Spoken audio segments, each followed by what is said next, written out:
우리 첫 번째 발표해 주실 분 소개해 드리겠습니다.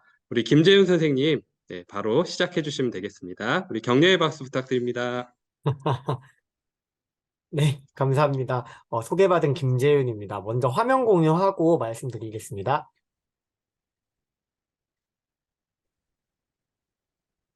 화면이 보이실까요? 네, 잠시만요. 지금 이걸 이제 공유를 슬라이드 쇼를 해야 돼서. 네, 네, 저는 오늘 이제 거창하게 제목은 순천교사로서 마을교육 공동체와 마을교육과정 실천하기라는 타이틀을 달아보았는데, 이제 저는 사실 이제 정책디자인 연구소에 들어온 지는 얼마 안 됐고, 특히 올해 2학기에 김성천 교수님의 마을교육 공동체 수업을 대학원에서 수강을 했습니다. 그래서 많이 부족한 내용임에도 불구하고 김성천 교수님께서 한번 이제 우리 교디언 회원 여러분들께 제 이야기를 들려주면 좋겠다라고 제안을 주셔가지고 이렇게 발표를 하게 되었습니다. 오늘 제가 이제 이 발표를 시작하기 전에 한 가지 선생님들께 말씀을 드리자면 제가 오늘 나누고자 하는 이야기는 저 혼자만의 실천이 아니라 이제 순천 지역, 전라남도 순천 지역에 있는 초, 중등학교 선생님들, 그리고 학교 밖 마을에 계시는 마을 주민, 활동가분들 모두가 함께 이국한 이야기입니다. 그래서 오늘 이제 제가 온당히 이 순천 마을교육 공동체의 이야기를 전달해 드릴 수 있는지 걱정이 되지만, 최선을 다해서 한번 말씀을 드려보도록 하겠습니다. 여기 이제 PPT 화면을 보시면 그림이 하나 있습니다. 여기 이제 순천교사로서 마을교육 공동체와 마을교육과정 실천하기라는 타이틀 옆에 보면 그림이 하나 있는데요. 이건 순천을 대표하는 순천만을 일러스트화한 것입니다. 이제 순천 지역의 마을 활동가로 계시는 일러스트 선생님께서 우리 지역의 아이들이 순천만에서 떠오르는 태양을 보면서 순천에 대해서 학습하고 순천을 보며 이제 순천을 통해 희망을 찾아 나가면 좋겠다라는 취지로 그려주신 그림이에요. 그래서 오늘 제가 이제 들려드리려는 이 순천 마을교육 공동체의 이야기는 바로 이 그림이 이제 모든 걸 다 표현한다고 해도 과언이 아닙니다. 순천 마을교육 공동체는 마을교육을 통해서 우리 아이들이 지역에서 정주하고 또 지역에서 정체성을 찾아 나가고 지역의 시민으로서 성장하는 데에 목적을 두고 있는 활동이자 그리고 그러한 마을교육 과정을 개발하는 데 초점이 있습니다. 일단 이제 먼저 이제 제가 왜 이 마을교육 공동체에 관심을 갖게 되었는지 이런 것들을 이제 제가 지금 공부하고 있는 이제 전공 이야기와 연결지어서 좀 들려드리고자 합니다. 저는 지금 정확히 말씀을 드리면 교원대학교 대학원 교육사회 및 평생교육 전공 박사과정에 있습니다. 저는 이제 학교의 교사지만 아이들을 만나면서 또 그리고 여러 이제 교육 현실과 관련된 이야기들을 보면서 우리 사회가 우리 교육이 보다 더 바르게 우리 아이들을 지도하고 나아가기 위해서는 어떻게 해야 되는가라는 고민을 계속 했습니다. 비록 짧은 교직 경력이지만 계속 그런 고민을 해 나가면서 결국 우리 교육이 나아가야 될 길은 평생교육이지 않을까라는 생각을 했습니다. 학교 안에서만 배움이 이루어지는 것도 아니고 학교 밖에서도 군절적으로 교육이 이루어지는 것이 아니라고 보았기 때문에 학교 안팎의 교육을 통합하고자 하는 평생교육에 저는 주목을 했고 그런 취지에서 이제 이쪽 전공으로 들어와서 공부를 하고 있습니다. 마을교육 공동체도 이 평생교육에 주창하는 것과 다르지 않다고 생각합니다. 이 그림은 이제 제가 평생교육의 개념을 이제 도식화해 본 것인데요. 기존에 우리가 생각하는 학교 교육이 되게 이제 형식적이고 자기중심적이고 되게 이런 아동 청소년기에 머물러 있었다면 이 평생교육은 이제 이걸 확장해 나가자는 것입니다. 태어나서 죽을 때까지 그리고 공동체성을 형성하는 시민성을 가질 수 있는 교육으로 나아가고 또 비형식적인 무형식적인 차원까지도 모두 포괄해서 교육으로 보자라는 것이 평생교육인데 마을교육 공동체도 그와 비슷한 맥락에 있다고 생각하시면 되겠습니다. 이제 이 마을교육 공동체라 함은 이제 이렇게 볼 수 있겠는데요. 기존에는 뭔가 삶의 공간인 학교와 삶의 공간인 마을이 나뉘어져 있어서 이제 삶과 삶이 따로 이렇게 유기적으로 연계되지 못하는 게 있었다면 이제는 그런 삶과 삶을 통합해서 이제 교육을 해보자 그런 차원에서 등장한 것이 마을교육 공동체입니다. 그래서 저는 이런 마을교육 공동체가 평생교육에 대해서 주목하게 되면서 마을교육 공동체에 자연스럽게 눈을 뜨게 되었고, 평생교육도 사실 학교 밖에서만 이야기를 많이 하게 되는데, 그게 아니라 평생교육의 기존 원래 의미와 가치, 목적을 생각해 보면은 학교 교육을 또 평생교육의 일환이고, 또 학교 교육을 변화시켜주는 그런 여러 이야기들과 시사점이 있다고 생각을 했습니다. 그래서 그런 지점에서 마을교육 공동체가 학교 교육을 변화시키고 우리 아이들의 삶을, 배움을 보다 더 풍요롭게 하지 않을까, 보다 의미 있게 하지 않을까라고 생각해서 마을교육 공동체를 주목하게 되었고, 그런 활동을 하게 되었습니다. 이제 저에 대해서 이제 먼저 좀 소개를 드려야 될 것 같아요. 이제 앞서 이제 간단하게 소개를 드리긴 했는데, 여기 이제 지도를 보시면 전남 순천은 우리나라에서 되게 멀리, 우리나라 끝에 있는 전남에 있습니다. 이제 전남 순천이라고 하면 흔히들 이제 순천만을 많이 떠올리고, 그 옆에 있는 동네에 여수 밤바다로 유명한 여수를 많이 떠올리는데요. 저는 이곳, 순천에서 태어났습니다.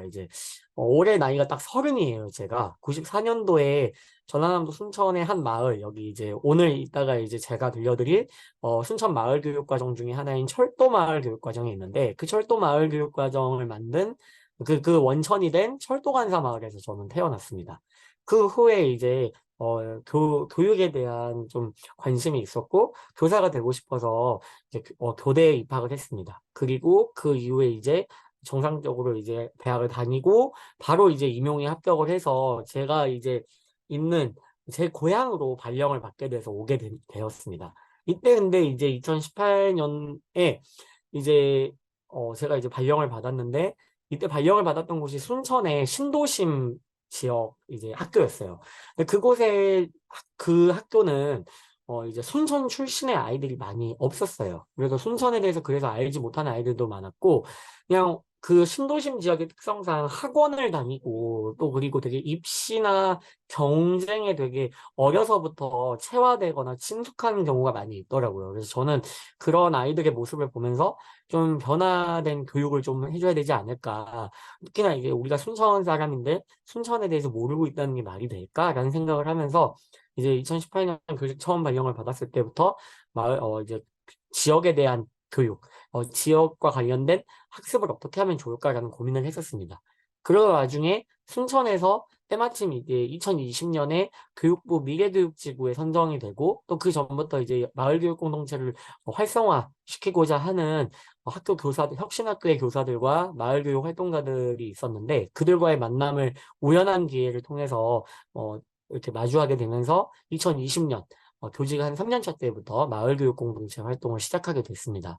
그래서 저는 어디 가서 늘 마을교육 공동체 이야기를 할 때 이제 지역의 교사이기도 하지만 마을의 주민이라고도 저는 표현을 합니다. 그래서 오늘 들려드릴 이야기는 저를 중심으로 해서, 그리고 이제 제 관점에서 우리가 이제 이 순천의 마을교육 공동체가 어떻게 형성되고 어떻게 계속 활동을 해왔는지 이야기를 들려드리고자 합니다. 순천에 대해서 좀 더 자세히 보면, 순천은 이제 흔히 순천을 대표하는 수식어라고 하면 교육도시라는 게 있습니다. 이제 순천은 교육도시다라고들 많이 이야기하는데, 과거부터 이제 순천 출신이 되게 이제 공부를 잘했다, 그리고 또 순천의 지역민들이 교육에 대해서 관심이 많이 있다라고 해서 그 순천을 교육도시라고 불렀습니다. 또 한편으로 순천은 시민사회가 되게 활발하다는 특징을 가지고 있습니다. 이제 뭐 전교조, 또 그리고 뭐 각종 시민단체, 또 순천만을 보존하고자 했던 환경단체들, 그리고 이제 노동단체들, 여러 이런 시민사회가 활발해서 이런 시민사회가 교육 문제와 같이 연결돼서 관심을 갖고 또 교육을 새롭게 재편해보고 새롭게 실천해보고자 하는 움직임들이 계속 일어났습니다. 그래서 이제 평생학습 도시로도 선정이 됐었고, 또 2020년에는 교육부 미래형 교육자치 협력지구에 선정이 되면서 이제 이 지역을 중심으로 한 학습 공동체, 도시를 만들어 보자라는 그런 문화가 움직임, 문화 이런 것들이 형성이 되어 있었고, 저도 자연스럽게 그런 순천에서 이제 거주하는 사람으로서 영향을 받게 됐습니다. 그래서 교육에 대해서 관심을 많이 가졌고, 또 마을교육 공동체에 제가 이제 참여해서 활동을 할 수 있었던 것도 순천에는 이러한 배경이 있었기 때문이었습니다. 그래서 이제 순천에서는 되게 이제 이 지역 교육 주체들이 다채롭게 연대하고 있습니다. 이제 단순히 지역 내 학교와 교사, 뭐 지역사회와 마을 주민뿐만이 아니라 뭐 지자체와 교육청 등 여러 기관들이 함께해서 이 여러 교육 주체들이 함께해서 지역사회의 공동체성을 회복하고 그리고 또 지역 학생들과 지역 주민들의 교육적 성장을 도모해서 교육과 그리고 교육을 넘어서 사회를 한번 전반적으로 혁신해보는 것을 추구하자라고 이렇게 계속 이야기들이 있었습니다. 그래서 순천마을교육 공동체는 이런 지역도 살리고 학교도 살리고 우리 아이들이 삶과 연계된 배움을 통해서 혁신의 인재가 되는 글로컬한 인재가 될 수 있게 하자라는 데에 방점이 있었고 그래서 순천이 이제 최근에는 이렇게 뭐 미래교육자치도시 순천이라고 해서 이제 학교 교육, 학교 밖에 있는 뭐 평생교육들 아니면 뭐 경제 문화적인 측면 이런 것들을 이제 전반적으로 이제 잘 어우러져서 교육을 해보자라는 이제 시도들, 노력들이 계속 이루어지고 있습니다. 그래서 여기 보면은 이제 뭐 학교 연계 지역교육 과정부터 해서 이제 뭐 평생교육 차원에서 다채롭게 한번 해보자. 이런 다채로운 교육 활동을 해보자라고 하면서 이제 태어나서 죽을 때까지 이제 교육을 책임지는 형태의 도시가 현재 지금 구축되어 있는 상황입니다. 그래서 좀 순천에 대해서 홍보하러 나온 건 아닌데 순천 마을교육 공동체를 이해하기 위해서는 이 부분이 필요할 것 같아서 일단 뭐 말씀을 드렸고요. 그래서 이런 영향 속에서 저는 어떻게 보면은 쉽게라고 할 수는 없지만 또 그렇다고 해서 어렵지 않게 이제 마을교육 공동체에 참여할 수 있었고 마을교육 공동체에 기반한 여러 교육 활동을 할 수 있었습니다. 그래서 이제 특히 이런 마을이 저는 의미를 가지고 이제 교육적으로 되게 의미가 있다고 생각을 했던 건 이제 흔히들 우리가 마을을 이제 배움의 장소 또는 이거 우리가 학교에서 배운 지식 아니면 일상에서 배운 지식을 실천하는 장소로서 마을을 흔히 교육적 차원에서 정의를 한다고 하더라고요. 근데 이걸 그냥 단순히 놔둘 게 아니라 이제 우리 학교 교육 과정과 연계해서 지역 정체성을 담은 마을 교육 과정을 한번 만들어 보면 어떨까? 그래서 여기 그림에 있는 것처럼 어린 아이가 우리 지역의 사람들과 함께 손을 맞잡고 함께 지역을 되살리고 교육을 변화시켜보는 존재가 되면 어떨까? 이런 생각을 하게 되었고, 그래서 학교 안팎을 넘나들면서 우리 마을의 아이들, 우리 지역의 아이들이 배우고 실천하는 걸 한번 해보자라는 취지로 순천 마을교육 공동체, 저를 포함한 순천 마을교육 공동체 사람들이 계속 마을교육 과정을 만들고 있습니다. 잠시 뒤에 그 마을교육 과정을 어떻게 했는지 보여드릴 건데요. 그래서 이런 마을교육 과정을 통해서 학습자와 지역사회가 서로를 되살리는 마을의 시민이 되게끔 이런 마을 시민 양성을 해보자는데 순천 마을교육 공동체는 계속 전념하고 있습니다. 그래서 그런 취지로 나온 게 바로 이 네 가지의 마을 교육 과정입니다. 동천 마을 교육 과정을 시작으로 해서 철도 마을 교육 과정, 순천만 습지 마을 교육 과정, 여순 11구 마을 교육 과정이 순천 지역의 초중등학교와 마을이 연계해서 이제 개발 운영하고 있습니다. 순천 지역의 마을 교육 과정을 한마디로 정의를 하자면 학교와 마을의 연계 및 협력을 바탕으로 순천 지역의 역사, 문화, 경제, 생태에 대해서 학습하는 마을교육 공동체 기반의 지역에 관한 전문적 교육과정이라고 말씀드릴 수 있습니다. 그래서 이런 순천 마을교육 공동체는 새로운 교육을 도모하기 위해서 마을교육과정을 만들었고 그게 이제 2020년부터 시작해서 2020년, 21년, 22년에 걸쳐서 지금 이렇게 네 개의 마을교육과정을 개발했습니다. 그리고 제가 이제 얼마 전에 이제 학교 자율 시간과 연계한 지역 연계 교육과정 안내서를 이제 그 단톡방에 올려드렸었는데요. 그게 이제 올해 23년도에 이 네 가지의 마을 교육과정을 어떻게 하면 보다 더 유기적으로 학교 교육과정 안에 녹여낼 수 있는가, 구현할 수 있는가를 고민하다가 2022 개정 교육과정에 있는 학교 자율 시간과 연계해서 이렇게 연계해보고자 했고 그런 취지로 나온 것이 23년도의 결과물로서 학교 자율 시간 연계 자료입니다. 그래서 이런 식으로 이제 순천 마을교육 공동체는 이제 서로 연대하고 거버넌스를 만들고 함으로써 더 나아가 이제 이런 교육 활동을 새롭게 만들어 보고 있습니다. 먼저 소개를 드리자면 시간이 이제 얼마 없기 때문에 간단하게 짧게 하겠습니다.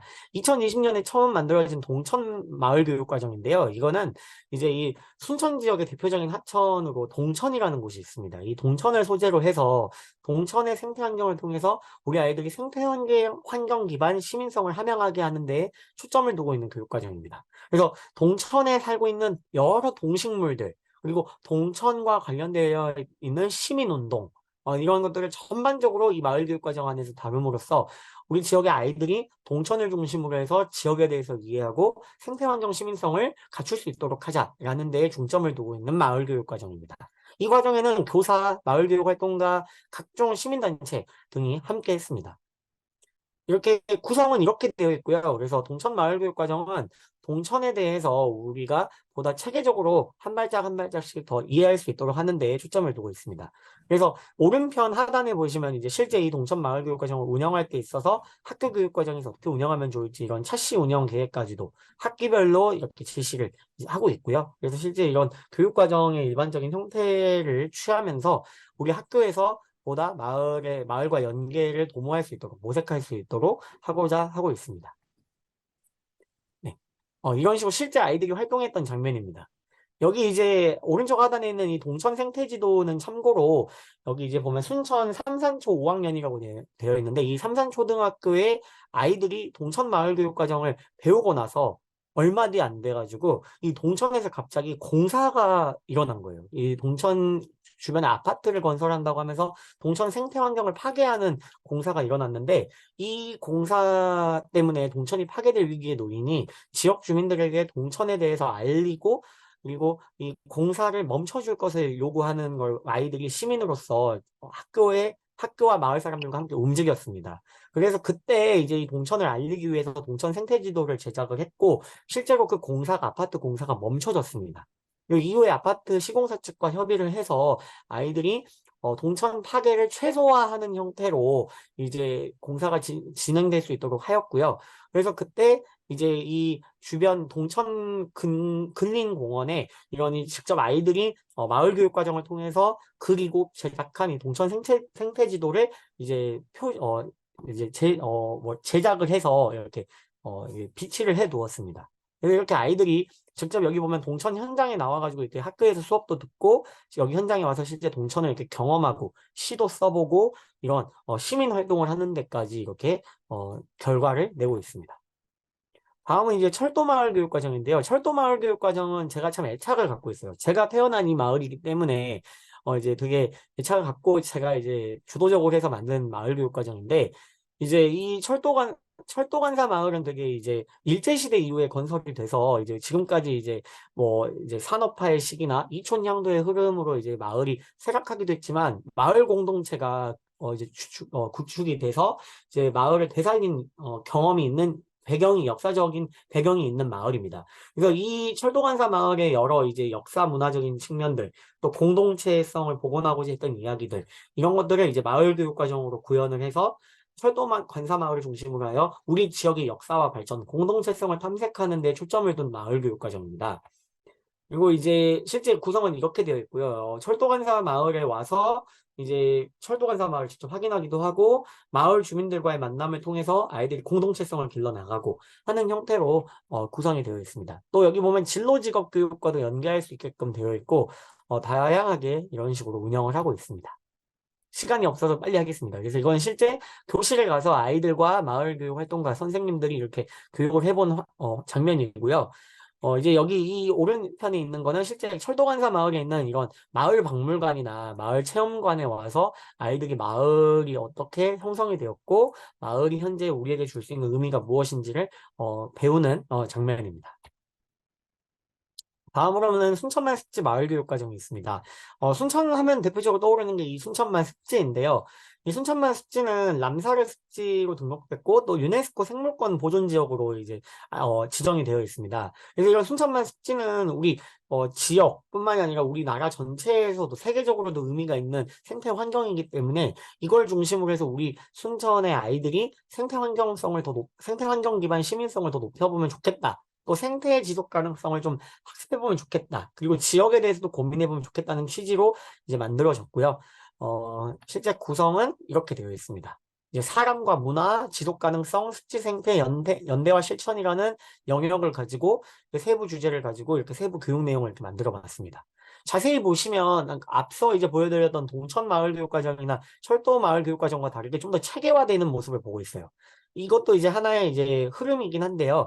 이제 처음에 시작할 때는 이제 학교 교육 과정처럼 해야 되느냐라는 비판이 있었지만 마을 사람들과 학교가 이제 실제 교육을 해보면서 조금 더 체계화시켜야 되겠고 더 좀 더 정교화해 볼 필요가 있겠다라고 이제 공감해서 이런 식으로 이제 있습니다. 여기 보면은 단순히 이제 생태 환경, 순천만 습지에 대해서 배우는 것뿐만이 아니라 해양 쓰레기나 기후 위기 또 그리고 이제 뭐 건강한 먹거리 또 아니면은 우리 지역에서 이제 두루미를 보존하기 위한 연대 활동 이런 것들을 학습할 수 있도록 전반적으로 설계가 되어 있습니다. 다음 이게 이제 실제 결과물들이고요. 아이들이 이렇게 순천만 습지에 나와서 이렇게 학교에서 기초 수업을 받고 실제 현장에 와서 이렇게 경험을 해보고 만든 결과물들입니다. 그리고 아이들이 이거 실제 이제 생태계 그물도 만들어 보고 해서 이제 마을을 알리기, 이거는 이제 좀 여기 왼편 상단에 있는 이제 나와 우리 마을이라고 해서 아이들이 쓴 감상문인데요. 이건 이제 아이들이 이 순천만을 주변으로 한 우리 마을에 대해서 소개하는 글을 쓴 것입니다. 마지막입니다. 마지막은 여순 11구 마을교육과정인데요.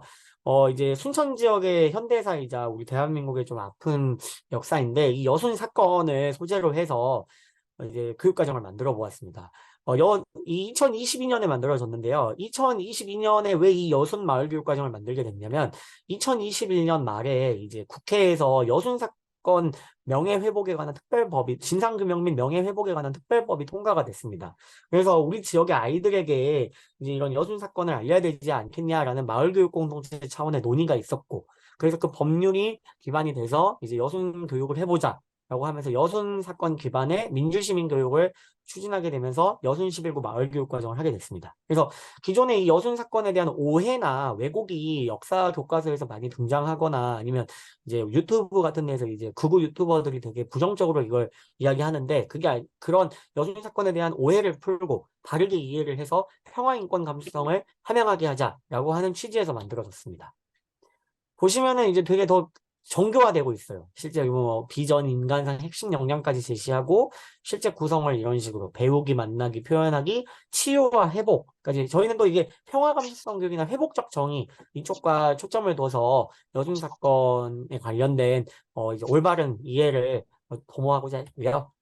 실제 이런 식으로 이렇게 더 체계화도 해봤습니다. 영역도 역사, 지역, 시민으로 나눠가지고 이제 실제 우리 대한민국 현대사 속에서 여순 사건이 어떻게 일어났고 어떤 맥락에서 이루어졌고 또 지역 공동체가 어떻게 여순 사건으로 파괴됐고 이게 개인 지역 국가 차원에서 어떻게 영향을 주었는지 이런 것들을 학습한 다음 이제 현재를 살아가고 있는 시민으로서 우리 여순 11구를 어떻게 알려야 되고 어떻게 표현하면 좋은지 이런 것들을 학습할 수 있도록 설계를 해보았습니다.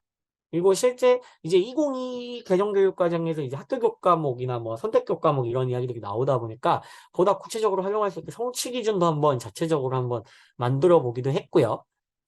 이런 식으로 이제 해서 실제 이렇게 수업을 해봤습니다. 여기 이제 왼쪽 상단에 있는 이 사람이 접니다. 제가 이제 학교 아이들을 데리고 이제 여순 사건에 대한 이제 학습을 하고 또 이 오른편 상단에 있는 곳은 이제 별량중학교의 역사 선생님이 수업을 하는 모습이에요. 실제 그 여순 사건의 유족분을 모시고 와서 아이들하고 같이 수업을 진행하고 있는 겁니다. 참고로 이 선생님은 전국 역사교사 모임 회장이세요. 그리고 또 여기 이제 오른편 하단에 있는 거는 이제 회복적 정의활동 교육으로 유족분과 함께 아이들이 서클을 만들어서 서로의 그런 아픔을 치유하고 또 우리가 여순 사건에 대해서 어떻게 알아야 되는지 유족들의 직접 목소리와 그리고 유족 간의 대화를 통해서 이렇게 치유하는 활동도 해보고요. 또 왼편 하단에 있는 거는 여순 11구를 소재로 해서 우리 지역과 전체 다른 타지에 알리는 연극 프로젝트 활동을 했습니다. 그래서 이런 활동도 했고 이게 이 사진은 작년 사진인데 올해도 최근에 10월 19일에 이걸 초연을 했어요, 연극을. 그때 이제 문재인 전 대통령이 원래 참석하기로 했었는데 이제 부득이하게 참석을 하지 못하고 대신 편지로 격려하기도 했었습니다. 이런 식으로 이제 저는 순천 마을교육 공동체에서 순천의 교사로서 마을 주민들과 함께 마을교육 과정을 개발하고 운영했었고요. 이 마을교육 공동체를 통해서 저는 이런 지역교육, 지역에 대한 교육에 대한 여러 이제 집단 지성을 도모하면서 이야기를 통해서 우리 지역이 갖고 있는 자원들을 교육적으로 전환해서 우리 아이들이 좀 더 삶과 배움을 유기적으로 통합해서 일상을 영위할 수 있도록 하면 좋겠다라고 했었고 그 가운데에서 이제 마을에 관한 토착적 교육과정인 마을교육과정을 만들어 보았습니다. 그래서 이를 통해서 우리 지역의 아이들도 마을에 대해서 더 이해하게 되고 지역의 학교 교사, 마을 주민들, 활동가들도 점차 교육력을 갖추면서 향상하고 있는 것을 확인할 수 있었습니다. 그래서 이제 시간이 거의 다 된 것 같아서 이제 제게 할당된 시간이 거의 다 돼서 일단 이 정도로 마치면 좋을 것 같고, 저는 한 가지 제언을 드리고 싶은 게, 이제 저는 초등학교 교사이다 보니까 이제 처음에는 이 마을교육 과정을 만들면서 이제 중등 선생님들과의 만남을 좀 되게 어색하게 느꼈어요. 하지만 이제 중등 선생님들과 되게 연계되어야 된다라고 느꼈던 게, 우리는 어, 초등학교, 중학교는 따로 분절되어 있기는 하지만 우리 지역의 마을은 계속 마을은 계속 연결되어 있단 말이에요. 그래서 이 마을 교육 과정을 도모할 때 있어서는 학교 교육 간의 연계도 필요하지 않을까라는 이런 생각을 해봐서, 이런 제안도 한번, 저는 어딜 가나 이 마을 교육 과정에 대해서 이야기할 때 꼭 이 얘기를 드립니다. 그래서 이렇게 하고, 그래서 저는 마지막으로 우리의 마을에 교육이 미래가 있다라는 말로 맞춰보고자 합니다. 제가 시간도 그렇고 좀 긴장을 많이 해서 원래 들려드리고자 했던 말을 다 드리지 못했는데, 그럼 죄송합니다. 네, 이상으로 마치겠습니다. 예. 우리가 일반적으로 학교장이나 교감선생님을 이제 리더라고 할 수 있는데요. 이 리더에 대해서 이렇게 정의를 그냥 말씀드린 거고요. 빨리 넘어가겠습니다. 시간이 지체돼서. 학교 혁신에서 필요한 리더십들은 이제 이런 거가 있다고 생각이 됩니다. 자율적이고 민주적인 학교 운영을 위해서 필요한 건데요. 저는 두 번째가 가장 중요하다고 생각이 됩니다. 표현과 공감, 성찰과 나눔이 있는 행복한 교실을 해야 되고, 세 번째는 나보다 우리가 똑똑하고 한 사람의 10걸음보다 10사람의 한 걸음이 소중하다는 것이 되겠습니다. 학교장은 이런 섬김의 리더, 팀플레이어, 엔터테이너, 오케스트라의 지휘와 같은 역할이라고 생각을 합니다. 학교장의 역할이 변화하고 있는데요. 관리자라는 표현보다는 오히려 지원가로서 또 적극적인 행재정적인 지원을 해야 되고, 회의에는 꼭 참석을 하고, 관심사와 특기의 교육적인 활용이 이루어져야 되고, 체험학습이나 야외활동에서의 안전지킴이로서 역할이 필요하다고 생각이 됩니다. 학교장의 리더십입니다. 이제 교장을 어렵게 하는 요인들입니다. 이 어려운 것들 중에 하나가 이 변화 주도성, 외부적인 통제가 안 되고 있는 부분들, 또 역할 기대에 맞지 않는 학급 경영을 하는 부분들이 있습니다. 기대되는 변화들의 요인으로는 잠재력을 갖춘 전략들, 클러스터, 네트워크, 파트너십, 또 국제적인 성취 기준이 필요하다고 봅니다. 학교장의 실천을 위해서는 이제 이런 부분들이 필요하다고 생각이 되고요. 한두 가지만 살펴보면은 이제 학교장 이외에 또 다른 리더가 육성되어야 된다. 그 얘기는 뭐 부장님들에게도, 업무부장님들에게도 학교장하고의 그런 소통이 될 수 있는 리더로서의 기준들이 필요하고요. 또 어려움이 있더라도 꾸준히 지속할 수 있는 부분이 학교장에게 필요하다고 봅니다. 새로운 시대의 교장으로서 보면은 이제 성실하고 비전을 가지고 또 교장답게 행동하는 부분들, 사회에 공헌하는 부분들, 또 삶의 균형을 찾으라는 부분이 인상적이었습니다. 지도자로서의 이제 실천 과제들을 보면은 비전을 설정한다거나 또 집단의 목표를 수용하는 부분들, 또 교직원 개발 부분에서는 이제 이 지적 자극을 하는 부분들, 또 모델링으로서의 그런 적절한 모델을 제공하는 게 필요하다고 봅니다. 지도자로서의 실천 과제 세 번째는 이제 근무 환경을 파악하고 있을 때 동기유발이 이루어진다고 봅니다. 그러니까 학교에 대한 교장 선생님들이 순회라고 이러는데, 그런 부분들이 단순하게 선생님들의 감시 감독이 아니라 학교의 파악이라고 보시면은 훨씬 도움이 되리라고 생각이 됩니다. 수업 관리하고 경영적인 측면에서도 필요하다고 봅니다. 성공한 교장들의 리더십을 보면은 이제 이런 부분들을 이제 전도근 교장 선생님이 쓰신 건데요. 맨 마지막에 있는 게 참 인상적이었습니다. 청렴하면서 모든 사람에게 존중을 받는다는 거. 저도 이렇게 하려고 많은 노력을 하고 있습니다. 민주적인 학교 문화인데요. 요즘에 이제 이런 부분에서 선생님들하고 또 교장-교감 선생님들의 이제 갈등 상황들이 자꾸 보도에 나오는데, 제가 생각하는 부분에서의 학교장이 생각하는 그런 문화를 말씀드리겠습니다. 민주적인 학교 문화에서 가장 중요한 것은 구성원들의 공통의 문제에 대해서 고민하고 결정하는 것. 이게 하나의 삶의 방식으로 정착되는 게 민주적인 학교 문화라고 봅니다. 서로가 같은 지점을 바라보는 것이 민주적인 학교에 가장 필요하다고 생각이 됩니다. 왜 그러냐면은 이제 소통하고 논의하는 것에서 좋은 결정과 결과를 만들어내고 민주적인 학교를 만드는 이유는 공동의 문제를 학교 구성원들이 함께 해결함으로써 협력과 존중이 몸에 된 민주적인 사람을 육성할 수 있기 때문입니다. 요 원고는 제가 나중에 카톡방에 올려드리도록 하겠습니다. 학교 문화를 위해서 학교장의 변혁적인 리더십이 필요하다. 학교장이 하나님과 같은 전지전능할 수는 없습니다. 이 변화와 혁신의 리더십을 갖추는 게 필요하고요. 민주적인 학교 운영을 위한 체제, 즉 시스템을 마련할 필요가 있습니다. 사람이 움직이는 것보다는 시스템이 움직이는 게 훨씬 안전하기 때문입니다. 교사회의 의결기구화나 학생 자치의 활성화, 교육 주체로서 학부모의 세우기가 이루어지면 교육 3주체, 더 나아가 4주체의 활동이 원활하게 이루어지리라고 봅니다. 학교 경영면에서 한번 살펴보겠습니다. 이 효율적인 업무 관리를 위해서는 제일 첫 번째 게 중요합니다. 안 해도 그만인 일은 하지 않는 거. 우리가 해도 되고 안 해야 되는 도 있는 그런 일들이 있는데요. 굳이 안 해도 된다면 안 하는 게 좋겠죠. 그리고 맨 마지막에 꼭 평범하면서 중요한 것이 우선순위라고 생각이 됩니다. 우선순위에서 가장 중요한 것은 내 일보다는 여러 명이 함께 할 수 있는 일을 먼저 하는 것이 필요합니다. 학교장의 역할에 대해서 아까 말씀드렸던 부분하고 뭐 중복되기도 하겠지만 이 철학과 비전을 제안해야 되고 시스템을 창출해야 되고 교사의 자율성과 전문성 향상의 후원자가 돼야 된다고 생각합니다. 학교장의 경영 원칙으로 저는 이런 10가지를 지키려고 노력을 합니다.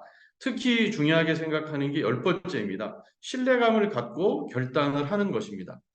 어떤 의사결정을 했을 때에 우리 학교의 구성원들이 다 믿음을 줄 수 있는 의사결정이 필요하고 그런 결단을 내렸을 때 구성원들이 잘 협력해 주는 것을 볼 수가 있었습니다. 지금부터는 이제 제가 근무하고 있는 전인고등학교 소개를 드리도록 하겠습니다. 이 전인고등학교는 대안학교입니다. 그러니까 초중등교육법 60조의 3 대안학교이고 시행령 91조의 특성화 고등학교로 되어 있습니다. 이해를 돕기 위해서 슬라이드 한 장 더 보여드리겠습니다. 현재 우리나라의 고등학교는 이런 4가지 형태의 고등학교로 되어 있고요. 그 특성화 고등학교가 직업 계열과 대안 계열 이렇게 해서 대안 계열이 대안학교입니다. 여기 말고 이제 영재학교가 하나 더 있어서 크게 고등학교는 5개의 세부 분류, 10가지 정도의 이런 그 세부 분류로 되어 있습니다. 학교의 일반적인 부분입니다. 학교의 상징은 교목, 교화, 교기, 교표가 되어 있는데 교표 가운데를 잘 보시면은 2글자가 보이실 겁니다. 이게 스승입니다. 그래서 우리가 스스로가 나의 삶의 스승이고 서로가 비추어주는 서로의 스승을 추구하는 것이 전인고등학교의 그 교육 목표라고 할 수 있습니다. 2004년에 설립 인가를 받아서요. 2005년에 개교를 한 학교고 내년이 되면 이제 20주년이 되는 학교가 됩니다. 학생들은 현재 85명 정도 있고 교직원들은 32명, 학교 시설은 대부분의 시설을 갖추고 있습니다. 시설은 이렇게 6개로 되어 있는데 실제로는 본관동과 신관동이 붙어 있기 때문에 5동입니다. 학교 운영에서의 가장 기본적인 틀은 이렇게 5가지를 추구하고 있습니다. 소스쿨, 수업혁신, 프로젝트, 사회적 경제, 글로벌 네트워크입니다.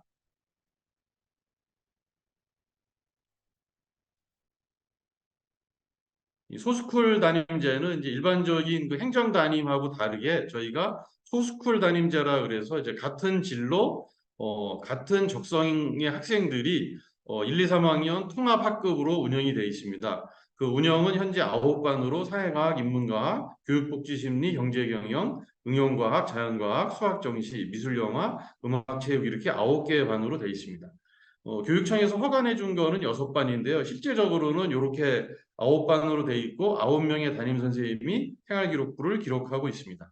소스쿨 담임 선생님들이 중점적으로 활동해 주시는 거는 이제 전공 심화 활동, 독서 활동, 동아리 봉사, 진로 활동과 함께 이 소스쿨별로 체험 활동도 같이 이루어지고 있습니다. 교육 운영에서 이제 기본적인 교육과정 운영은 그 특성화 고등학교에 있는 그 특성화 프로그램을 제외하고 나머지들은 일반계 고등학교 교육과정을 운영하고 있습니다. 학점 중에서 160학점 정도는 일반계 고등학교, 20학점 정도가 저희 특성화 프로그램으로 되어 있는 특성화 수업들, 삶과 철학, 생활과 명상, 뭐 이런 상담 활동 이런 부분들이 특성화 교육 프로그램으로 들어가 있습니다. 한 3가지 정도 특색적인 학교 운영을 하고 있는데요. 유네스코 학교로 지정이 되어 있어서 2015년부터 활동을 하고 있고 2023년도는 강원도 전체의 유네스코 중점 학교가 되겠습니다. 기업가 정신 거점 육성 학교로 2022년부터 아산나눔재단에서 운영하는 기업가 중심 교육의 거점 학교로 운영되고 있습니다. 이 활동을 통해서 2023년도에 KDI에서 주최하는 그 경제부총리가 시상하는 대한민국 경제교육 대상을 수상하게 되었습니다. 특색 있는 활동 등에서 이제 학교 앨범을 좀 재밌게 촬영하고 있고요. 반딧불이 학교라 그래서 그거는 도서관과 연계되어 있는 프로그램입니다. 그다음에 기숙학교이기 때문에 기숙사 체육대회를 하고 있고 매주 금요일 1교시는 전체 학생회의를 진행하고 있습니다. 융합교육에 대한 내용인데 이게 스팀 선도학교를 운영해서 여러 가지 다채로운 활동들을 하고 있습니다. 이거는 메이커 교육과 함께 기업가 중심 교육과 이렇게 연계된 활동으로 진행함으로써 학생들의 흥미를 더 높여가고 있습니다. 작년부터 탄소 중립 시범학교로 운영을 돼서 이제 진짜 우리 생태 환경에 맞춤을 할 수 있는 그런 수업이라든가 활동들을 함께 해 나가고 있습니다. 전인고에만 있는 것들이 있습니다. 첫째, 신입생들이 연수를 합니다. 코로나 기간에는 많이 축소가 됐었는데요. 올해 입학한 학생들부터는 2주일 정도 프로그램을 진행하게 됩니다. 동지훈련입니다. 이건 대학교의 MT라고 보시면 되겠습니다. 전교생과 교사가 함께 어우러지는 이런 1박 2일 전교생 캠프라고 보시면 됩니다. 자연친화 프로그램으로 군지종주라든가 지리산 종주, 제주기행을 했는데요. 지리산이 숙소가 문제가 있어서 올해와 작년은 오대산 일원으로 장소를 변경해서 진행했습니다. 전공심화 프로그램인데 이건 말씀드렸다시피 소스쿨별로 각 소스쿨에서 기획 프로그램을 하고 학생들이 직접 진행을 하는 겁니다. 9개 반에서 다양한 프로그램으로 진행이 됐습니다. 활동 사진입니다. 또 마찬가지 활동 사진들입니다. 전인고 변화를 위해서 제가 이제 작년 3월부터 부임해서 한 활동들을 소개해 드리겠습니다. 학교 환경 개선을 위해서 상당히 노력을 했습니다. 21개 사업에 한 20여 원 정도 들여서 이 써져 있는 지금 가나다라에 되어 있는 부분들의 시설 개선을 이루었고요. 학생들이 그 환경이 바뀌면서 상당히 얼굴 표정들도 좋아졌고 이런 학교 생활 만족도가 높아진 걸 알 수 있었습니다. 계속되는 건데 저희가 이 종교 학교는 아닌데 크리스마스 트리 하나 설치하는 것만으로도 학교 분위기가 상당히 바뀌었고요. 화단 정비한 부분들, 이제 미술실, 요거는 도서관에 있는 학습실입니다. 도서관 이제 생활관에 있는 학습실, 요건 도서관 모습이고, 요건 생활관 1층에 남학생, 여학생, 휘트니스실을 만들었습니다. 예, 요거 휘트니스실 안 내부의 모습이고요. 운동장은 요 천연잔디 모습이고, 미술실 요 작품 위주로 전시했을 때 미술실 복도, 교장실 모습입니다. 조리실, 기구들 바꾼 모습들이 되겠습니다. 학교 홍보 활동을 상당히 강화를 했습니다. 이 작년에 제가 부임하면서 애먹은 게 그 신입생 유치가 잘 안 돼서요. 학교 소식지를 1학기에 한 번, 2학기에 한 번, 제가 한 90% 정도 가까이 만들어서 했고요. 각종 경진대회에 참여를 했습니다. 통일 곤든벨, 인구교육 수업 경진대회에서 또 상을 탔고요. 청소년 창업 경진대회에서도 우수상을 탔습니다. 또 유네스코 학교에서 상을 타고 요건 이제 제가 상을 탄 내용입니다. 강원도에서 주는 상인데요. 동국상을 탔고 아까 말씀드렸다시피 2023년에는 경제교육 대상을 탔습니다. 고교 박람회에 이제 학교 홍보를 위해서 여러 번 참여했습니다. 이건 원주에서 이루어지는 모습이고 이건 춘천에서 이루어지고 있는 겁니다. 이건 이제 중학교 진로의 날이라 그래서 춘천시 교육청에서 춘천시 그 1학년 중학교 1학년 재학생들을 대상으로 행사를 했을 때 홍보 나간 내용입니다. 학교에 춘천시장님과 춘천 교육장님이 방문을 하셔서 학교의 현안에 대해서 청취를 하고 가셨고 많은 부분들을 해결을 해주셨습니다. 다양한 활동들에서 보면 이제 작가 초청 북 콘서트를 연 2회 정도 하고 있고 또 더불어 성장 캠프는 이제 학교 신입생 유치를 위해서 초등학교 고학년 중학생들을 대상으로 물로켓이라든가 드론 또 로봇 축구 이런 걸 통해서 학생들 활동한 내용입니다. 이제 김장 담그기는 저희가 먹으려고 담그는 게 아니라 동네 독거 어르신들을 위해서 김장을 만들고 그분들에게 직접 드린 내용입니다. 실화기 음악이 있는 밤은 이제 저희 재학생들도 참여를 하지만 외부인들도 와서 공연에 참여하고 있습니다. 지역 연계 활동으로 동산면 마을복지기획단인데요. 이제 학교 위치한 데가 동산면이라서 마을복지기획단이고 이건 13세대 게이트볼. 그러니까 1세대 할아버지들과 3세대 학생들이 게이트볼을 함께하는 장면입니다. 그리고 마을 어르신들 모여서 소통잔치 한 내용이고요. 이건 이제 김장 아까 만든 거 배달하는 모습입니다. 요건 이제 학생들이 직접 뜬 목도리를 지역 행사에서 하나씩 나눠 드릴 때 찍은 사진이 되겠습니다. MOU를 2건 체결했습니다. 강원대학교 산림과학대학하고 해서 이게 탄소 중립하고 연결돼 있는 민관군이 민학이 함께 열어가는 숲 이야기해서 이 대학하고 학교 그다음에 춘천 생명의 숲과 함께 MOU를 했고요. 대한적 십자사 혈액원하고 MOU를 체결해서 한 학기에 한 번씩 1년에 2번 혈액 헌혈 활동을 하고 있습니다. 이게 법이 바뀌어서 아마 올해부터는 이게 학교 교육계획서에 이루어져야 되기 때문에 작년에 맞춰서 MOU를 체결했습니다. 언론에 보도된 내용입니다. 이거 이제 마스크 벗고 올해 체육대회 한 내용이고요. 통일 골든벨 아까 내용 있고요. 이 부분에서 강원도 대회에서 저희가 학교상을 탔습니다. 동산면 선한 이웃 건강한 마을 돌봄이라 해서 아까 말씀드린 그 동산면 마을복지기획단 처음 행사할 때의 내용입니다. 학교 홍보를 위해서 홈페이지나 또 페이스북, 인스타그램, 학부모 밴드를 통해서 안내를 하고 있습니다.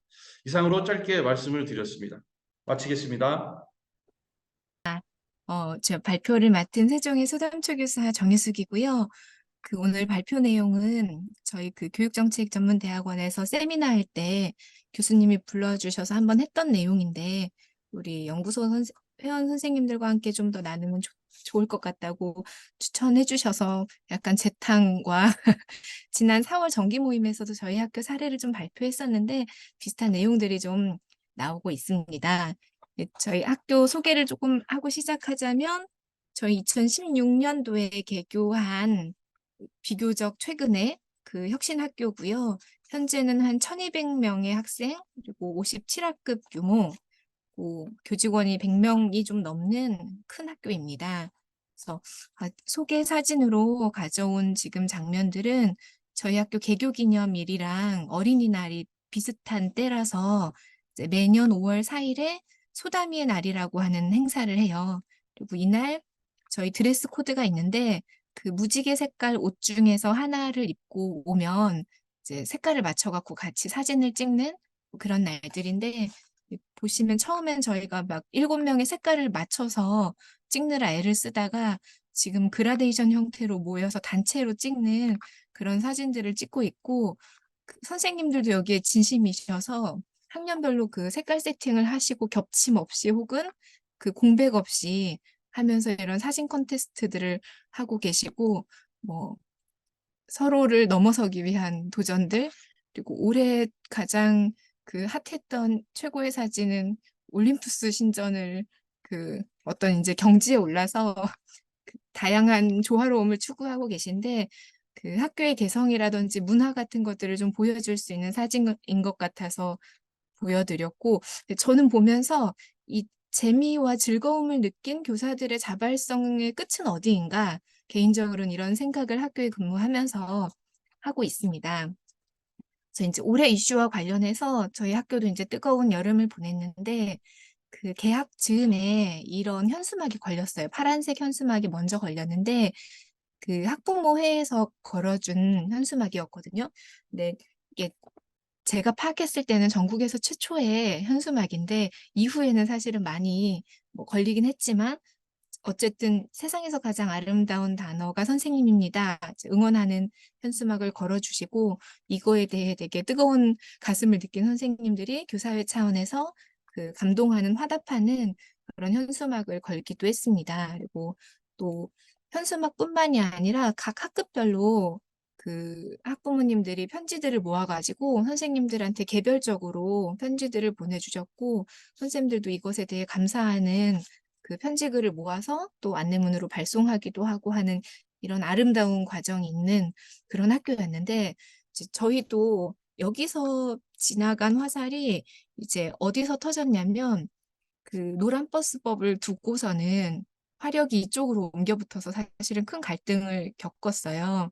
지금 보시는 화면에 이제 인디스쿨에서 주로 그 버스를 이용한 현장 체험 학습을 거부해야 하는 근거에 대해서 선생님들이 공유를 하셨던 그런 자료들인데, 저희가 이제 이 이슈를 두고선 되게 갈등들을 겪었는데, 하필 또 학부모님들이 그런 강력한 지지와 응원을 보내주셨던 차에 계획했던 체험학습을 변경하고 가지 않으려고 하는 태도들에 대해 어떻게 받아들여야 되는지 주로 신규 선생님들하고 경력 선생님들이 이제 좀 갈등을 겪었던 그런 상황들이 있었고요.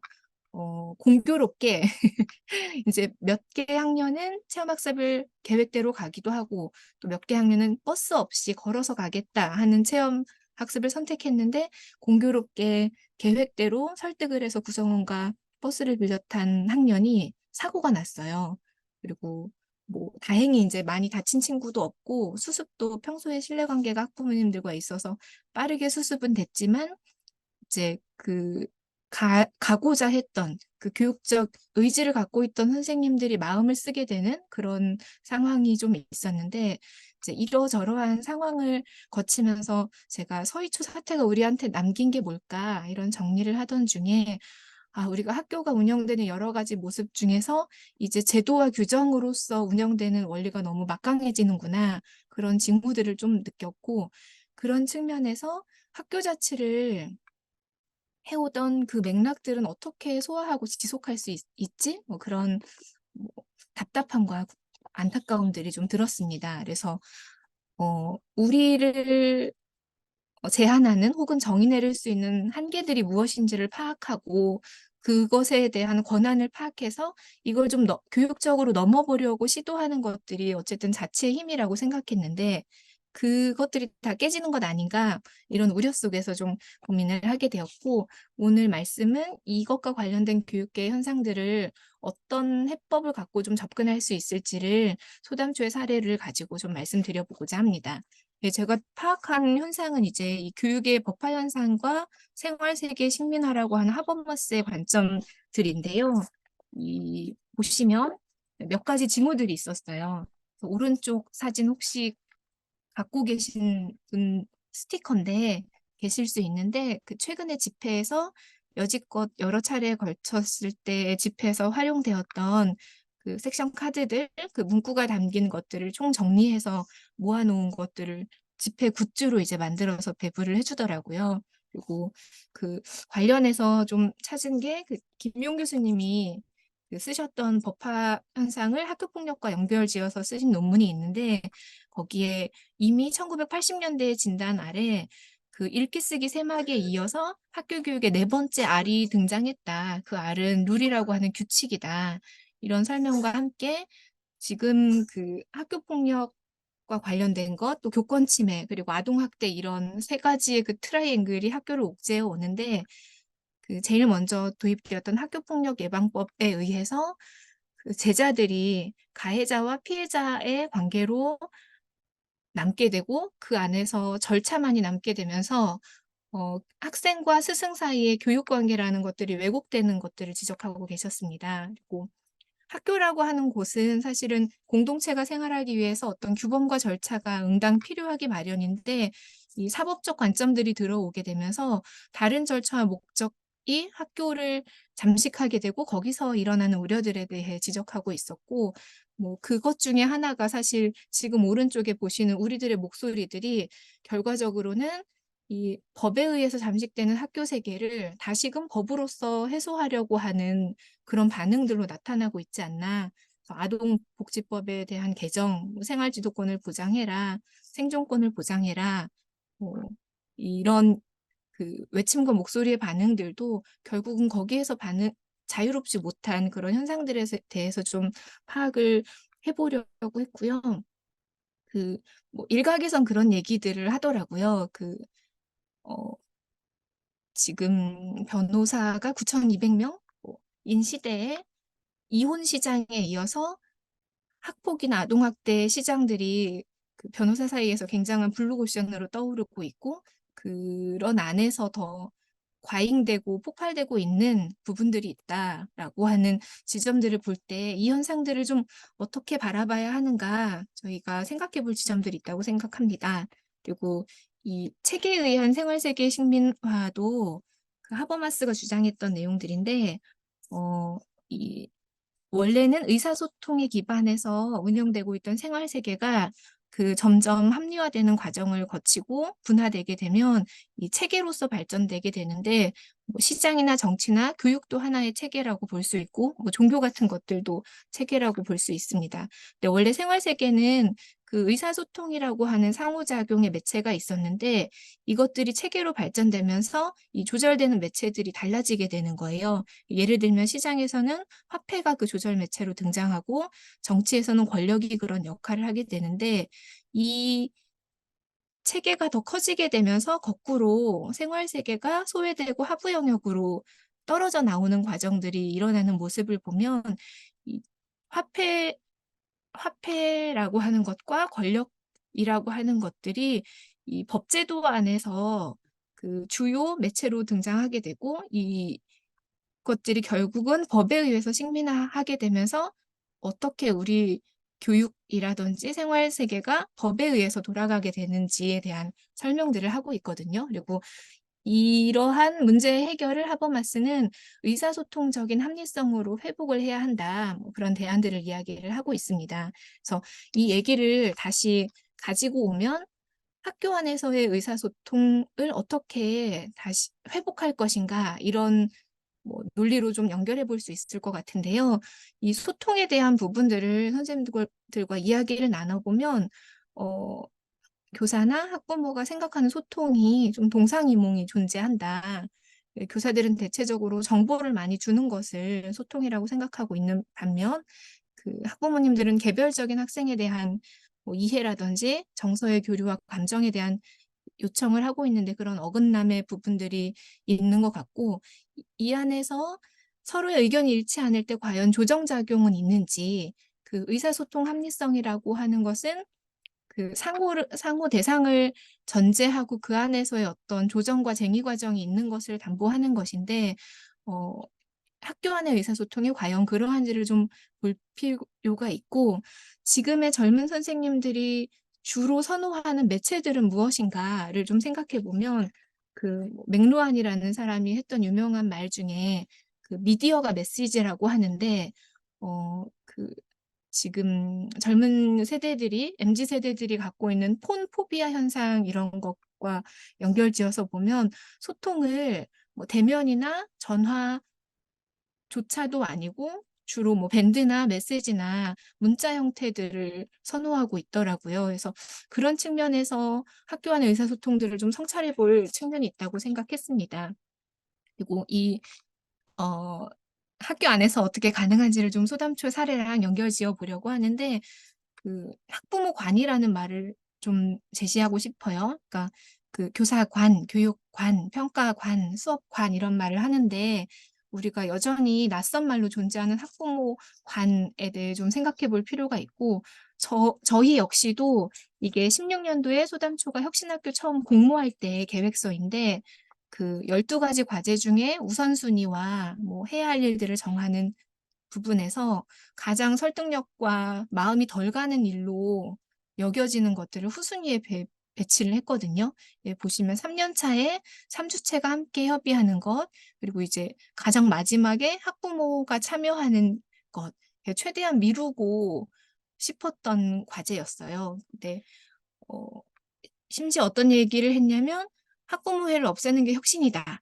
이 교사 안에서 있었던 말이었거든요. 예, 물론 이제 그 부작용이라든지 잘 되지 않는 모습들도 있었으니까 그런 이야기들이 나온 맥락이 있는데 그 선생님들이 학부모님들을 만날 수 있는 자리를 일괄적으로 이거 약간 좀 뭐 합의라기보다는 응당해야 할 것처럼 해서 연차적으로 과제로 삼지 않고 열어서 진행을 했는데 사실은 이 과정이 저희한테 되게 큰 갈등과 혼란을 주면서 성장의 지점이 되었던 사건입니다. 그래서 그 학급 안에 담임 선생님과 학부모님들이 같이 만나는 자리들을 학급별로 동시에 열었고 그 끝나고 나서 선생님들이 막 교무실에 쫓아오셨어요. 울면서 쫓아오셨어요.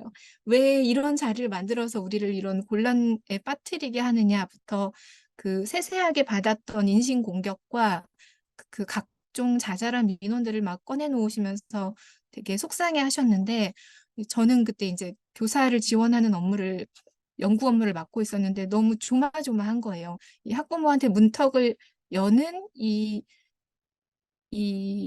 허들 앞에서 그간 우리가 겨우 협력의 문화나 전학공이라든지 이런 것들을 구축해 놨는데 선생님들이 백스텝을 취하면 어쩌지? 그런 조마조마한 마음이 있었는데 이걸 좀 우리가 그러면 적극적으로 껴안고 우리의 의제로 다뤄보자. 그래서 다모임을 열었고 좀 분류들을 했어요. 그리고 어떤 것들은 학교가 공통적으로 대처해서 그 일관된 체계 하에서 좀 소통 체계를 구축을 할 것인지, 그리고 어떤 것들은 이거는 학부모의 매너나 개인적인 차원이니까 학부모 교육의 차원에 뽑아서 공통적으로 다룰지, 혹은 뭐 학부모 회에서 다룰 일들은 뭔지 이런 분화들을 통해서 같이 좀 이야기를 삼았고 그것들의 바탕이 지금의 협의 문화의 근간을 좀 만들어 주었습니다. 그래서 저희의 대표적인 회의 체계가 연석회의라고 하는 건데 이 3주체가 한 달에 한 번씩 모여서 학교에 관한 이야기들을 공식적인 의사결정 구조를 가지고 합니다. 여기 모일 때는 각각의 대표 체계 안에서 미리 안건을 한번 조정하고 이 학교 단위로 올릴 것인지에 대한 판단을 통해서 필터링을 한 채로 의견을 가지고 와요. 그리고 서로의 의사를 묻고 함께 결정해야 할 것들이 주로 안건으로 다루어지고 이 결과는 다시 각각의 주체별로 여러 매체와 방법을 통해서 환류되는 과정을 거치고 있습니다. 그래서 이런 회의들을 좀 거치면서 보시면 그 부장들과 학생, 학부모 대표, 그리고 행정실장님, 교장교감 선생님 한 7, 8명이 모여서 한 달에 한 번씩 회의를 하고 1년에 한 번씩은 확대 연석 회의라고 해서 여기 대표 체계가 아니지만 희망하는 모든 학생이나 학부모님들 전체 교사가 함께 모여서 100여 명 정도씩 함께하는 그런 뭐 대토론회 같은 진행들을 하고 있고 그 사례들을 좀 말씀드리면 연석회의 제 시간을 좀 재느라 효과만 좀 말씀드리자면 이 자리 잡는데 사실은 좀 시간이 걸리긴 했지만 여기에 참여하는 내용 안에서 그 쏟아지는 민원들이 좀 정비되고 조절되면서 어떤 부분에 대해서 학교가 관여해야 하는지 혹은 뭐 담임 선생님이 해결해야 되는지에 대한 선들이 좀 갈리기도 하고 또 이 자리가 공식적이라는 힘이 갖는 부분이 있어서 이 과정을 통해 참여하는 사람들의 시민성이 굉장히 길러지기도 하고 또 리더십이 생기기도 하면서 그 주체화되는 과정들을 좀 확인할 수 있었습니다. 그리고 다른 학교는 이제 보통 그 3주체가 같이 돌아가는 교육 거버넌스의 구조에 학교 운영위원회가 있을 텐데 저희 연석회의랑의 연계성을 같이 지키면서 그 학부모회나 아버지회의 대표분들이 학교 운영위원회 위원으로 들어갈 수 있는 구조들을 같이 좀 연계하는 방안들을 찾고 있고요. 좀 말씀드리고 싶은 것들은 교사 중심의 판단과 의견들이 어떤 교육적 효과를 가질 수 있느냐, 우리가 그것에 대해 자신하고 자신 있게 판단할 수 있는지를 좀 돌아볼 필요가 있다는 이야기 있는데 뭐 이런 얘기들 많이 있잖아요. 그러니까 좋아요를 누르는 사람 안에 고립되어 있는 내 주변에 다른 의견을 가진 사람을 만나지 못하고 그 안에 계속 포위되어서 같은 의견과 판단을 반복하게 되는 그런 패러다임의 포로가 되지 않으려면 그 밖에 있는 사람들의 시선이 필요하고 학부모와 접촉하는 것들은 그런 면에서 우리한테 다른 시야를 제공을 해줄 수 있겠죠. 그리고 뭔가 이 안락하고 편안함들이 사실은 우리 집단이 공통 같이 멍청해지는 시그널일 수도 있다. 이런 것들을 좀 받아들일 필요가 있고 그런 측면에서 교사 전문성 담론은 어떻게 이해되고 있는지 우리는 누구를 만나서 접촉면을 넓히고 새로운 이야기들을 듣고 있고 판단을 점검하는지 이런 부분들이 좀 필요할 것 같습니다. 그래서 요거는 저희 확대 연석회의 했던 그 주제들인데 재작년에 혁신학교에서 그 학력 이야기들이 많이 문제가 되니까 이 부분에 대해서 아예 우리가 전면적으로 같이 학부모들, 학생이랑 이야기를 나눠보자 해서 정해졌던 주제예요. 근데 좀 재밌었던 건 학력에 대한 개념이 교사들도 사실은 준비가 되어 있지 않고 이 얘기를 하는데 그 퍼실리테이터를 맡은 선생님들이 되게 자신이 없어 했거든요. 보통 저경력 선생님들이신데 근데 이거를 이 진행을 어떻게 확대해 나갔냐면 그 젊은 선생님들이 그런 말씀을 하시더라고요. 그러니까 완전히 준비된 상태로 이거를 하려고 하지 말고 그냥 그 자리에서 같이 만들자. 그러니까 예전 같았으면 교사들이 되게 준비되고 무장되어 있고 학부모의 공격에 의해서 항상 방어할 수 있는 어떤 완전함을 추구했는데 그 학부모에 대한 인식들이 좀 바뀐 것 같아요. 그러니까 허점을 같이 찾아줄 수 있는 협육의 동반자로 좀 생각할 수 있는 경험들이 쌓이다 보니까 좀 다르게 받아들일 수 있지 않나. 전 되게 좀 감격스러웠던 장면이 좀 떠오르고, 이제 그때 그래서 우리 학교에서 아이들이 뭐 소담초가 잘하고 있냐, 교사가 잘하고 있느냐를 묻는 게 아니라 우리 아이들이 잘 배우려면 교사는 어떻게 해야 돼, 혹은 학부모는 어떻게 해야 돼, 이런 생산적인 이야기를 할 수 있는 자리로 잘 치룰 수가 있었고, 작년에도 저희 그 혁신자치학교인데 자치가 과연 무엇이고 우리 안에서 자치는 어떻게 발휘되고 있는지를 함께 찾아보는 그런 과정들을 이야기를 나누는 장면들입니다. 요건 이제 그 맘카페에 저희 학교 이야기가 올라왔을 때 학부모님들이 제보해 주시고 뭐 대처했던 그런 과정들인데 이 학부모님들과의 관계가 잘 형성되니까 이것에 대한 답변을 학교가 하지 않아도 학부모님들이 그 전방위적으로 사실은 같이 방어를 해주시면서 그 잘 건설적으로 이야기들을 끌어내 주시더라고요. 그런 측면에서 좀 가져왔고 교사들이 좀 위축되고 방어감을 갖는 심리에는 저희도 겪었던 시행착오인데 나를 어렵게 하는 개별 학부모 언제나 있을 수 있는데 그분들과 학부모 회를 좀 구별해서 생각할 필요가 있다. 그리고 집단으로 그 안에서 자기 조정을 겪는 이 학부모 회에 대해서 마음을 좀 열고 물론 이분들도 좀 성장하고 학교를 이해하는 시간 동안 기다려줄 필요가 있다는 이야기들을 같이 나눴었습니다. 그리고 그 학부모 회를 학교 안에서의 위상을 잘 잡아주는 것들도 필요할 텐데요. 그 개별 민원을 학교에 직접 넣는 것보다 이 학부모회를 통해서 연석회를 통해 결정하게 되면 우리가 가장 공식적이고 빠른 통로로 이것에 대한 해결과 답안을 줄 수 있다. 이걸 여러 통로로 안내하면서 좀 신뢰와 뭐 채널을 조정하는 그런 과정들을 겪었습니다. 그래서 지금은 이분들이 굉장한 그 교육과정의 동반적인 기획과 설계들을 같이 해주시면서 역할들을 해주고 계시고, 뭐 환경의 날이나 이런 것 안에서도 그 과학 수업이라든지 학생의 친구들의 그 재활용품 수거라든지 부스 운영이라든지 되게 잘 엮여서 교육과정적으로 함께 협력을 해주시고 계시고 그 성장을 많이 하셨는데 아이들은 다 자라서 졸업을 하고 갈 곳이 없으신 거예요. 그래서 이 성장한 학부모들이 자연스럽게 마을에 관심을 갖게 되시고 이 지평을 넓혀 가시더라고요. 저희 기획했던 소담마을 인생학교인데 여기에 주축은 그 정확하게 성장한 학부모들이더라고요. 뭐 마을 안에서 할 수 있는 여러 가지들을 살피시면서 뭐 실버 세대에 대한 교육 혹은 유아에 대한 돌봄 또 뭐 많이 하셨어요. 인문학 콘서트, 자전거 방범대, 뭐 벼룩시장. 근데 한 번의 조정이 또 그 위기이자 기회였던 코로나 상황이 이렇게 확장되는 안에서 소진되는 부분들을 좀 정리를 해주더라고요. 그래서 학교 안에 그 원격 수업을 혼자 하지 못하는 3, 4, 5, 6학년들 친구들을 학교로 오셔서 도와주시는 것을 컴퓨터실과 그 저희 불용물품 노트북을 세종에서 다 구해서 그 친구들이 개별 학습을 할 수 있게 하는 과정에서 활약을 해주셨고, 뭐 방역이나 교통이나 급식 봉사에 관한 것들도 그 다른 학교에서 여러 곳이 하긴 했지만 좀 처음에 시작하면서 어떤 사례로서 좀 전파하는 역할들을 해주셨던 것 같습니다. 그리고 요게 기점이 돼서 더 이상 크게 확장하지 않으시고 본인들의 하실 일들을 그 소담에서 아이들이 마을에서 잘 자라는 일로 좁혀서 지금은 틈새 돌봄들을 진행을 하고 계십니다.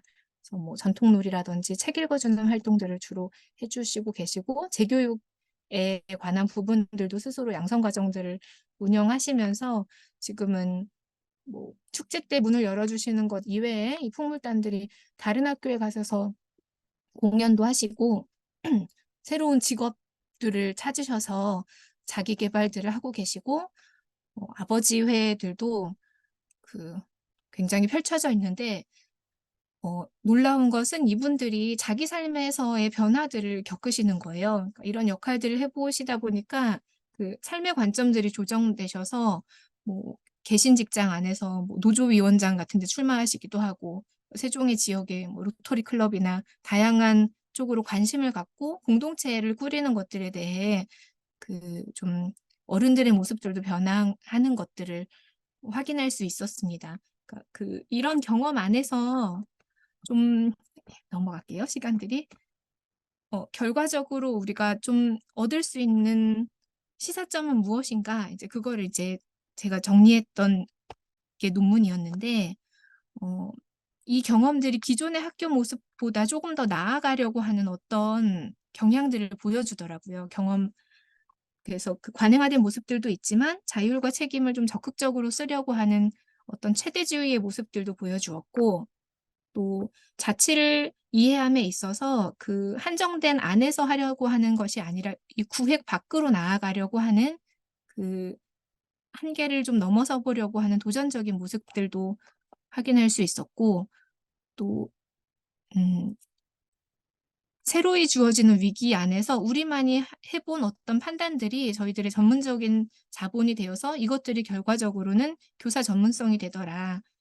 이런 확인과 또 그 개인과 공동체라는 것들이 분리되어 있는 것들이 아니라 이런 공동체성 안에서 결과적으로 만들어지는 사후적인 것들이 개성이고 개인이더라. 이런 그 반대적인 접근들에 대한 이해들도 갖게 되었습니다. 그래서 여기서 그 나아가려고 하는 모습들을 생성성으로 보았고, 이 개인이라고 하는 주체들이 그러면 어떻게 만들어지느냐 이런 결론적인 부분에서 보았을 때 그 주체라고 하는 것들이 교육 3주제에서 각각의 어떤 이상적인 도달할 상이 먼저 있는 것이 아니라 그 주변에 무엇이 배치되고 어떤 경험을 하느냐에 따라서 사후적으로 구성되는 것이고, 또 이것들은 고정된 것들이 아니라 계속해서 가변되는, 끊임없이 진행되는 그러한 것들이다라고 좀 결론을 내보았고, 그 주체 측면뿐만이 아니라 그 산다는 것, 배운다는 것들이 뭐 듀이나 기타 여러 학자들이 말했던 데에서 공통점들이 있는데, 그 주변 환경과 어떻게 결합하고 접변하느냐에 따라서 어떤 차이나 반복들을 만들어 나가고, 이것들이 계속해서 어떤 흐름이 될 때 새로 고침의 과정 안에서 삶이 지속된다는 그런 결론들을 좀 내어 보았습니다.